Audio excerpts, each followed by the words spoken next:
ಡಿಕೆಶಿಗೆ ಮುಖ್ಯಮಂತ್ರಿ ಪಟ್ಟ, ಸಿದ್ದು ಎದುರೇ ಸ್ವಾಮೀಜಿ ಬೇಡಿಕೆ.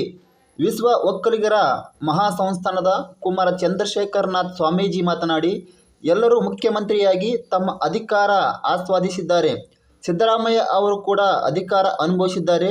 ನಮ್ಮ ಡಿ.ಕೆ. ಶಿವಕುಮಾರ್ ಒಬ್ಬರು ಮಾತ್ರ ಮುಖ್ಯಮಂತ್ರಿ ಆಗಿಲ್ಲ. ಇನ್ನು ಮುಂದೆ ನಮ್ಮ ಶಿವಕುಮಾರ್ ಅವರಿಗೆ ಅಧಿಕಾರ ಬಿಟ್ಟುಕೊಟ್ಟು ಒಳ್ಳೆಯದಾಗಲಿ ಅಂತ ಸಿದ್ದರಾಮಯ್ಯ ಅವರ ಹೆಸರಲ್ಲಿ ಎಂದು ವೇದಿಕೆಯಲ್ಲಿಯೇ ಸಲಹೆ ನೀಡಿದರು. ಕಂಠೀರವ ಒಳಾಂಗಣ ಕ್ರೀಡಾಂಗಣದಲ್ಲಿ ಗುರುವಾರ ಹಮ್ಮಿಕೊಂಡಿದ್ದ ನಾಡಪ್ರಭು ಕೆಂಪೇಗೌಡರ 515ನೇ ಜಯಂತ್ಯೋತ್ಸವ ಸಮಾರಂಭದಲ್ಲಿ ಮಾತನಾಡಿದ ಅವರು, ಮುಖ್ಯಮಂತ್ರಿ ಸಿದ್ದರಾಮಯ್ಯ ಅವರು ಮನಸ್ಸು ಮಾಡಿದರೆ ಮಾತ್ರ ಅದು ಆಗುತ್ತದೆ, ಇಲ್ಲ ಅಂದರೆ ಆಗುವುದಿಲ್ಲ. ಆ ಹಿನ್ನೆಲೆಯಲ್ಲಿ ಸಿದ್ದರಾಮಯ್ಯ ಅವರು ದಯವಿಟ್ಟು ಉಪಮುಖ್ಯಮಂತ್ರಿ ಆಗಿರುವ ಡಿ.ಕೆ. ಶಿವಕುಮಾರ್ ಅವರನ್ನು ಮುಖ್ಯಮಂತ್ರಿಯಾಗಿ ಮಾಡಬೇಕು ಎಂದು ಹೇಳಿದರು. ಈ ಸಂದರ್ಭದಲ್ಲಿ ಸ್ವಾಮೀಜಿ ಅಕ್ಕಪಕ್ಕದಲ್ಲೇ ಸಿಎಂ, ಡಿಸಿಎಂ ಕುಳಿತಿದ್ದರು.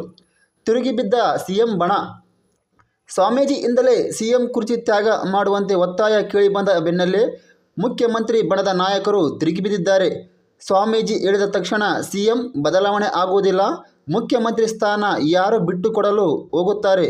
ಹೀಗೆ ಹೇಳಿದ ಸ್ವಾಮೀಜಿಗಳು ತಮ್ಮ ಸ್ಥಾನ ಬಿಟ್ಟುಕೊಡುತ್ತಾರೆ ಎಂದು ನಾಯಕರು ಕೇಳಿದ್ದಾರೆ. ಈಗ ವಿವಾದಕ್ಕೆ ಕಾರಣ ಏನು? ಲೋಕಸಭಾ ಚುನಾವಣೆ ಮುಗಿದಂತೆ ಹೆಚ್ಚುವರಿ ಡಿಸಿಎಂ ಹುದ್ದೆ ವಿವಾದ ಸಿಎಂ ಬಣ ಮತ್ತೊಮ್ಮೆ ನಾಂದಿ ಹಾಡಿತು.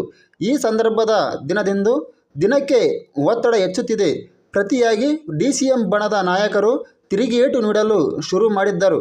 ಪರಿಣಾಮ ಪರ ವಿರೋಧ ತೀವ್ರಗೊಂಡಿತು. ಇದರ ನಡುವೆಯೇ ಚನ್ನಗಿರಿ ಶಾಸಕ ಬಸವರಾಜ ಶಿವಗಂಗಾ ಮೊದಲು ಡಿ.ಕೆ. ಶಿವಕುಮಾರ್ ಅವರನ್ನು ಸಿಎಂ ಮಾಡಿ, ನಂತರ ಬೇಕಾದರೆ ಡಜನ್ ಸಿಎಂಗಳನ್ನು ಮಾಡಿ ಅಂತ ವಿವಾದಕ್ಕೆ ಟ್ವಿಸ್ಟ್ ಕೊಟ್ಟಿದ್ದರು.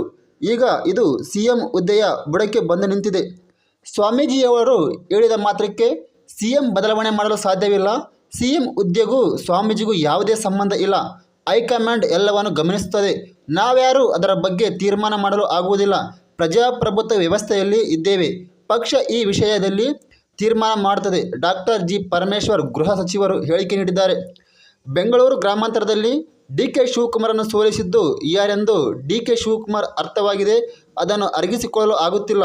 3 ಡಿಸಿಎಂ ಆಗಬೇಕೆಂಬ ಹಿನ್ನೆಲೆ ಗಾಯನ ಮೂಡಿಸುತ್ತಿರುವ ಸಿಎಂ ಸಿದ್ದರಾಮಯ್ಯನವರ ತಂತ್ರಕ್ಕೆ ಇದು ಪ್ರತಿತಂತ್ರ ಅಷ್ಟೇ. ಧರ್ಮಾತ್ಮರಾಗಿದ್ದರೆ ಸಿಎಂ ಪದವಿ ಬಿಟ್ಟುಕೊಡಬೇಕೆಂದು ಸ್ವಾಮೀಜಿ ಹೇಳಿದ್ದಾರೆ. ಅವರು ಧರ್ಮಾತ್ಮ ಹೌದೋ ಅಲ್ಲವೋ ಎನ್ನುವುದು ಕಾಂಗ್ರೆಸ್ಸರೇ ಹೇಳಬೇಕು. ಆರ್. ಅಶೋಕ್, ವಿರೋಧ ಪಕ್ಷದ ನಾಯಕರು. ಈ ವಿಡಿಯೋ ಇಷ್ಟವಾದರೆ ಲೈಕ್ ಮಾಡಿ, ಶೇರ್ ಮಾಡಿ, ಸಬ್ಸ್ಕ್ರೈಬ್ ಮಾಡಿ. ಧನ್ಯವಾದಗಳು ಸ್ನೇಹಿತರೆ.